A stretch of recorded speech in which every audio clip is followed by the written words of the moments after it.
കിടപ്പ് രോഗികൾ, ഡിസേബിൾഡ് ആയിട്ടുള്ളവർ ഇവർക്കൊക്കെ ഏതൊരു കാര്യം ചെയ്യണമെങ്കിലും മറ്റുള്ളവരുടെ സഹായം ആവശ്യമാണ്.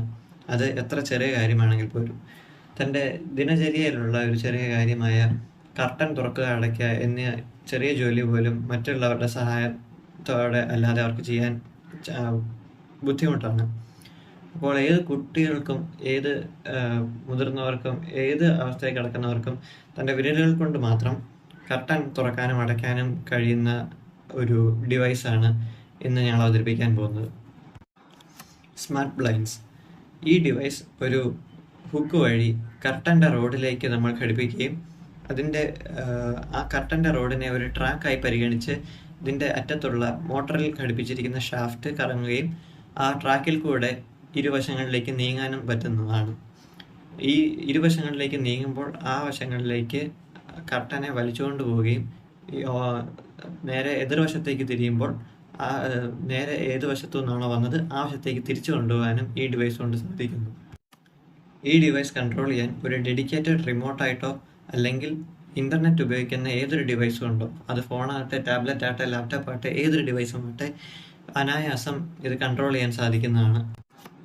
കൂടാതെ ഇതിൽ നമ്മൾ അഡീഷണലായി ചേർത്തിരിക്കുന്ന ടെമ്പറേച്ചർ സെൻസർ DHT11 എന്ന് പറയുന്ന ടെമ്പറേച്ചർ സെൻസർ മൂലം നമുക്ക് 5 സെക്കൻഡ് കൂടുമ്പോൾ ഈ കൺട്രോളിംഗ് ഡിവൈസിൽ നമ്മുടെ മുറിയിലെ ടെമ്പറേച്ചറും ഹ്യൂമിഡിറ്റിയും 5 സെക്കൻഡ് കൂടുമ്പോൾ അപ്ഡേറ്റഡ് ആയിക്കൊണ്ടിരിക്കും. നമുക്ക് ഇതിൽ ഒരുപാട് ഓട്ടോമേഷനും സാധ്യമാണ്.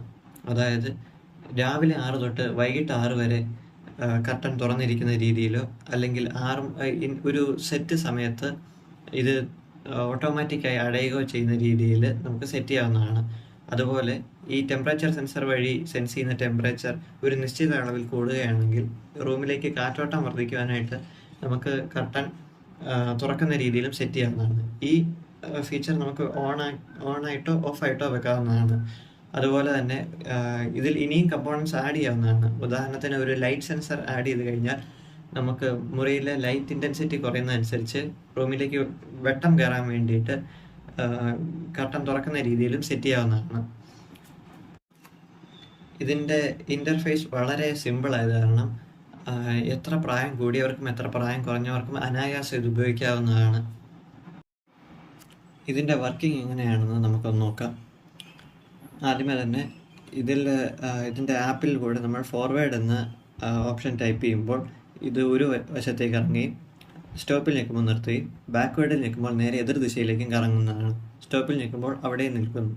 പിന്നെ ഇതിൽ ടെമ്പറേച്ചർ, ഹ്യൂമിഡിറ്റി നമുക്ക് 5 സെക്കൻഡ് കൂടുമ്പോൾ അപ്ഡേറ്റ് ചെയ്യുന്നതാണ്. ഇതിൽ നമ്മൾ ഉപയോഗിച്ചിരിക്കുന്ന കമ്പോണൻസ് എന്ന് പറയുന്നത് ESP32 എന്ന് പറയുന്ന മൈക്രോ കൺട്രോളർ ബോർഡാണ് ഇതിൻ്റെ കോർ. അതാണ് ഏത് സെൻസറിലേക്കും ഇൻപുട്ട് വാങ്ങിക്കുന്നതും മറ്റ് മോട്ടറിലേക്ക് ഔട്ട്പുട്ട് കൊടുക്കുന്നതും. ഇതെല്ലാം കൺട്രോൾ ചെയ്യുന്നത് ESP32 എന്ന് പറയുന്ന മൈക്രോ കൺട്രോളർ ബോർഡാണ്. ഇതിൻ്റെ പ്രത്യേകത എന്ന് പറയുന്നത് ഇത് വളരെ ചീപ്പാണ്. അതോടൊപ്പം ഇതിൽ ഇൻബിൽറ്റായി വൈഫൈ, ബ്ലൂടൂത്ത് സൗകര്യം ലഭിക്കുന്നതാണ്.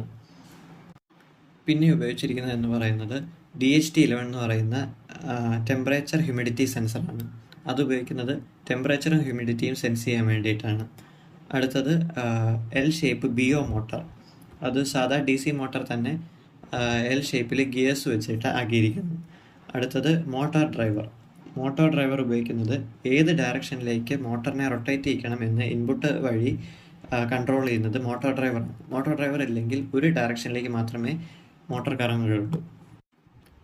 ഇതിൻ്റെ തന്നെ സർക്യൂട്ട് ഡയഗ്രാമും ഇതോടൊപ്പം കൊടുക്കുന്നു.